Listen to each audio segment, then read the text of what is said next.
Hi friends, మీ అందరూ ఎలా ఉన్నారు? బాగున్నారని అనుకుంటున్నాను. Welcome back to our channel Honey Sony.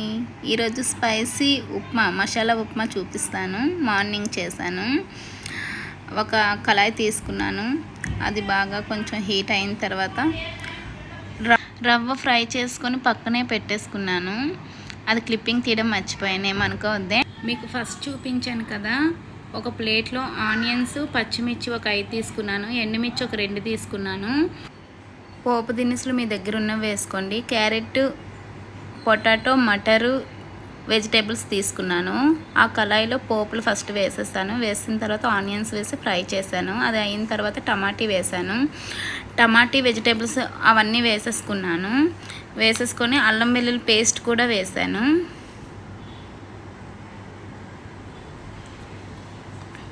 Spicy masala upma కదా, అందుకే అల్లం వెల్లుల్లి పేస్ట్ వేసాను. వేసి బాగా కలుపుకొని కళాయి ఫస్ట్ హై ఫ్లేమ్లో పెట్టుకొని పోపులు, వెజిటేబుల్స్ ఇవన్నీ వేసిన తర్వాత మాత్రం మీడియం ఫ్లేమ్లోనే ఉంచండి. అలా అయితేనే టేస్ట్ బాగుంటుంది మీకు.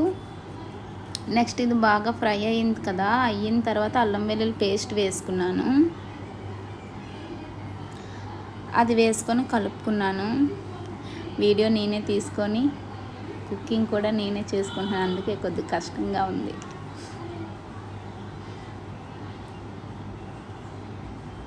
ఇందులో కొంచెం పసుపు, సాల్ట్ వేసుకున్నాను. వేసుకొని కలిపాను అన్నమాట. మనం కుక్ చేసేటప్పుడు టమాటీ మగ్గాలంటే సాల్ట్ని, పసుపు వేసుకుంటాం కదా, అలాగే వెజిటేబుల్స్ కూడా అంతే. ఇది మగ్గిన తర్వాత ఇందులో వాటర్ యాడ్ చేసుకున్నాను. 1 గ్లాసు రవ్వకి 3 గ్లాసులు వాటర్ తీసుకున్నాను.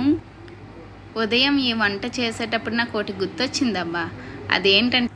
అదేంటంటే మా పిల్లలు చిన్నప్పుడు ఒక చేయితో నేను వాళ్ళని ఎత్తుకొని ఒక చేయితో వంట చేసేదాన్ని.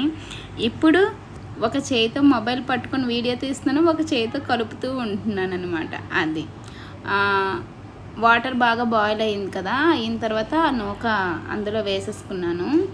వేసేసుకొని అది దగ్గర పడేంత వరకు కలుపుతూ ఉండాలి.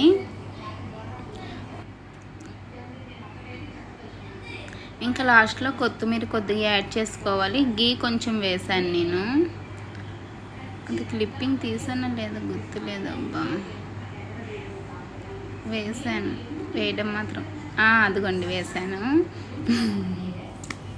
వేసుకొని ఒకసారి కలిపేసుకొని ప్లేట్లోకి తీసేసుకున్నాం.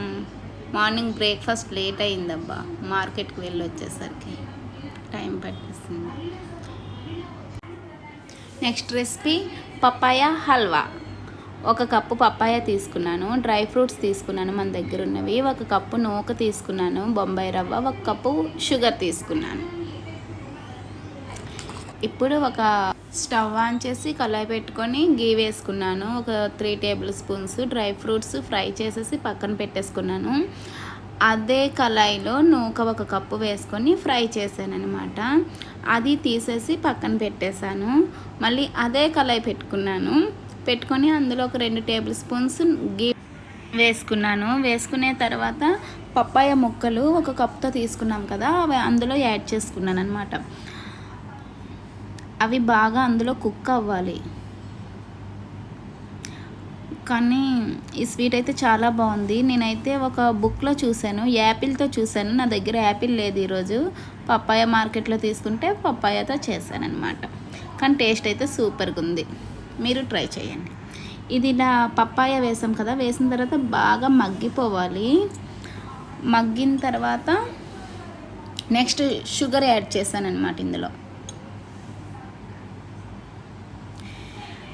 నెక్స్ట్ ఇంకా ఏ ఫ్రూట్తో చేయొచ్చు అంటే సపోటాతో చేయొచ్చు. సపోటాతో కూడా బాగుంటుంది. అది నేను ఒకసారి ట్రై చేశాను, నెక్స్ట్ టైం మీకు చూపిస్తాను. బాగా మిక్స్ చేసుకొని కరిగిపోవాలన్నమాట. షుగర్ దగ్గర పడాలి కొంచెం.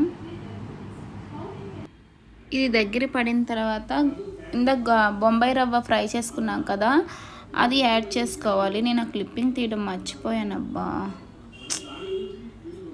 ఇలా దగ్గరికి అయిపోవాలి. అలా కలుపుతూనే ఉండాలి, లేదంటే అడుగు అంటుకుంటుంది అనమాట.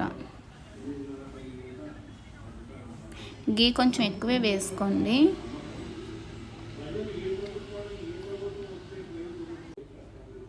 ఇలా బబుల్స్ వచ్చేంత వరకు కలుపుతూనే ఉండాలి.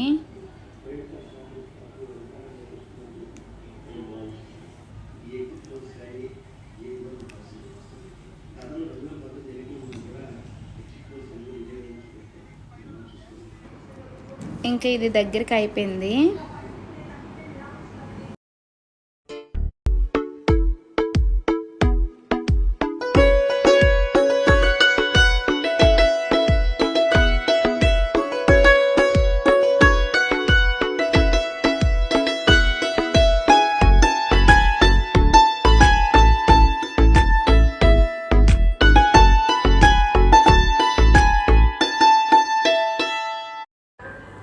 ఇప్పుడు డ్రై ఫ్రూట్స్ యాడ్ చేసేసుకొని ఒకసారి కలుపుకొని ఒక బౌల్లోకి తీసుకున్నాను. Ready to eat papaya halwa. ఈ వీడియో గట్ట మీకు నచ్చితే like, share and subscribe to our channel. Thank you.